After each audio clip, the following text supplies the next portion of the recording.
আজকে আমরা বানাবো বিয়েবাড়ির স্টাইলের একটি মজাদার মিষ্টি টমেটো চাটনি, যেটা আপনি যে কোনো কিছুর সাথে পরিবেশন করতে পারেন, খিচুড়ি, ভাত, যে কোনো কিছু। যার জন্য প্রথমে আমরা কড়াইয়ে 1 টেবিল চামচ সর্ষের তেল দিয়ে তারপর এর মধ্যে 1 চা চামচ পাঁচফোড়ন দিয়ে পাঁচফোড়নটাকে হালকা ভেজে নেব।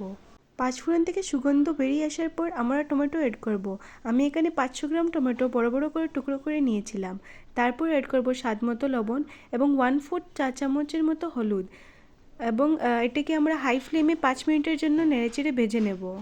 তারপর আমি এটাকে ঢাকনা চাপা দিয়ে লো ফ্লেমে 2 থেকে 4 মিনিটের জন্য সেদ্ধ হওয়ার জন্য রেখে দেব।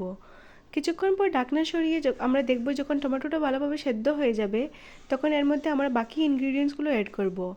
এখানে আমি 5 থেকে 6টি খেজুরের বীজ ছুঁড়ে নিয়ে অ্যাড করে নিয়েছি, 50 গ্রাম আমসত্ত্ব অ্যাড করেছি এবং 1 টেবিল চামচ কাজু এবং 1 টেবিল চামচ কিশমিশ আমি আধা ঘন্টা ভিজে তারপর এটাও অ্যাড করে নিয়েছি এবং অ্যাড করেছি কিছুটা গুড় গ্রেট করে নিয়ে।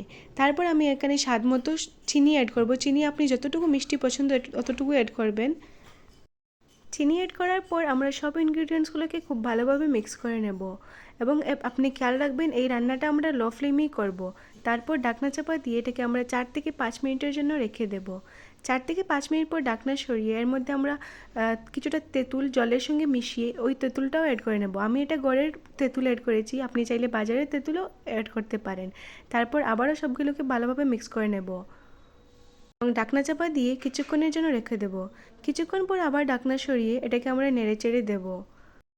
তারপর আমি এর মধ্যে ঘরের তৈরি ভাজা মশলা অ্যাড করব, যেটার রেসিপি আমি অলরেডি দিয়ে দিয়েছি। তারপর সবগুলোকে ভালোভাবে মিক্স করে আমরা এটাকে 5 থেকে 10 মিনিটের জন্য কুক করে নেব। তারপর ঢাকনা চাপা দিয়ে 5 থেকে 10 মিনিটের মতো খুব ভালোভাবে কুক করে নেওয়ার পর তৈরি হয়ে যাবে আমাদের এই মজাদার মিষ্টি টমেটো চাটনি, যেটা আপনি পাঁপড়, ভাত বা খিচুড়ি যে কোনো কিছুর সাথে খেতে পারেন।